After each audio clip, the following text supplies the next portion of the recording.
Okay, you have to bear with me a little bit on this video. A little sick today. This video is going to be one of many that starts out for how to use the HP Tuners mpvi2. I'm setting this up mainly for my customers so that way it's pretty straightforward when it comes to the remote tuning. But this information should be pretty reasonable for basically anyone to use that is using HP Tuners for the first time. So this is what it all comes with for the $2.99. You get your USB cable, your thumb drive, your mpvi2, and I don't know, a lanyard to hook up to it maybe. The directions are pretty straightforward, you know, and anybody could probably go off of this, and it should be pretty reasonable to use.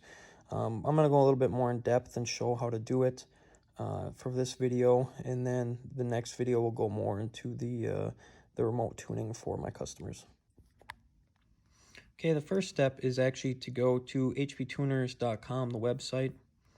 Go to the downloads section, and then you're going to want to download the newest version of the VCM suite. Personally, I get the beta versions because I always have weird vehicles that just the standard doesn't have. So it doesn't really matter if you go standard or the beta version. The beta version is a test version, so there is a possibility that there's quirks in it. I've never run into any of them personally. Also, the drivers are also here. So you're going to want to download the mpvi2 drivers as well. From there, the next step is to connect your device to the PCM via the USB cable. USB cable, device. I'm guessing this is going to be the USB-C. This is the same thing that Samsung phones use. It's going to plug right into the front of this, and then you're going to plug it into the computer for the next step. Okay, so once you have HP Tuners installed, and then you also have the new drivers installed, you're going to open up the VCM editor. You're going to want to go to Help, and you're going to Resync Interface.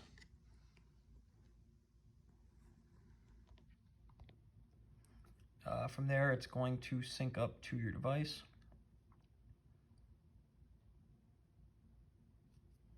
Firmware updated and complete. Press OK.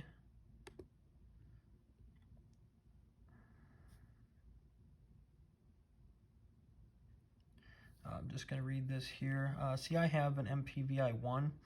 This is my first mpvi2. So this may cause issues for me because I have the mpvi1 still. I didn't trade mine in for this one. But here, let's see, it says this will collect information from your interface and submit it to HP Tuner servers. Process differs depending on the type of interface you have. mpvi1, your license will be backed up to the HP Tuner server. The information can be used to help recover or replace damaged interfaces. If you purchase additional credits, you still need to enter your application keys manually into the software. mpvi2, your interface information and licenses will be collected from your interface and submitted to HP Tuner server. The process will update your interface with the latest licensing information, including credits and other features. This process is required to update your interface. The resync is complete. Now from here, it is you're ready to go. You're ready to use it. Let me check to see if there's a. Yep. See, the mpvi information is all saved in the computer now. So now at this point, you can upload files and make it so that they can be sent to me for remote tuning or sent to anyone. For that, what you're going to want to do is you're going to click Flash and you're going to click Read Vehicle when you're plugged in with the accessory on. We'll get into that a little bit later. So now the next step is going to be registering the device. So the next step is registering the device. You're going to want to go to hptuners.com and you're going to want to go to My Account.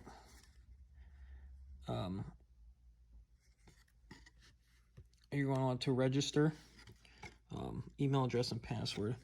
I've already registered for my mpvi1. So I'm Got to check to see if I can register 2 devices on the same one. If not, I'll have to put in another email and register the second one. Okay, so once you register, now you can, if you already have a device, you can register that device on this account. So there's no issue there. You can have multiple devices on there. But this is the My Account login. I'm already logged in, so My Account. You click on My Devices.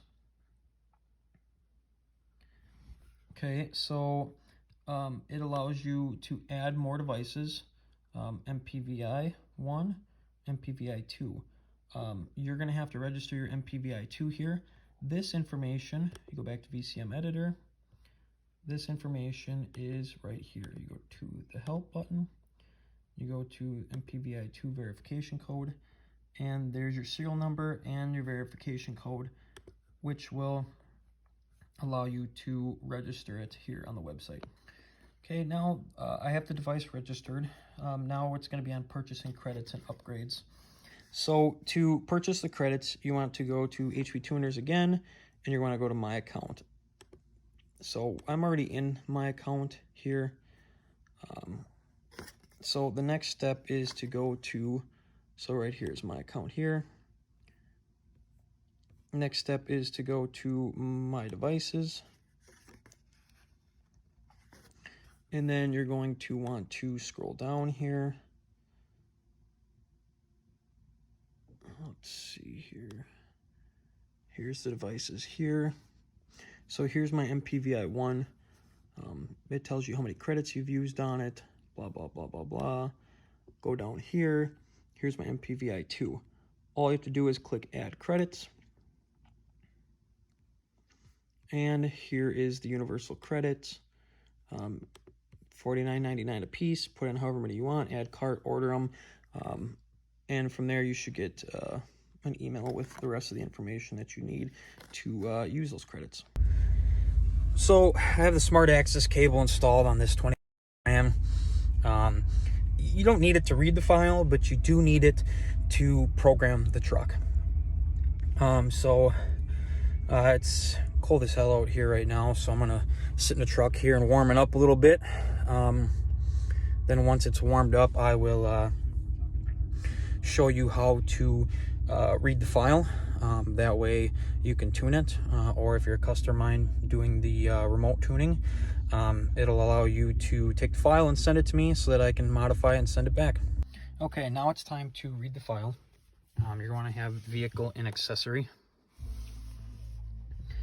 You just have to have the VCM editor open. You need to have the MPVI plugged into the OBD2 port and hooked up to the computer. You're going to want to go to Flash, and you're going to want to click Read Vehicle. Gather information. It's not exactly sure what it's doing there. It looks like it's updating the firmware. Firmware updated complete. Click OK. Click Gather Information again. There we go. So right now there's nothing comes up for transmission, so we'll have to look here once it comes up. So we're gonna click Read. Failed. Read.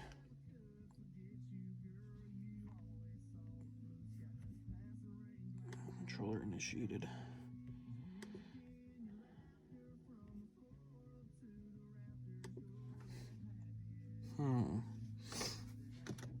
Let's try it on run once. There we go. So on this RAM, I had to have it on run in order to read it. It's going to do some weird things. It's going to mess with the radio. It's going to mess with the gauges. It's going to mess with the bells and everything on there. It looks like it's going to take a while, about 9 minutes. So I'll get back as soon as that's done. Okay, next step. Turn ignition off. Wait, turn ignition on, and then click OK.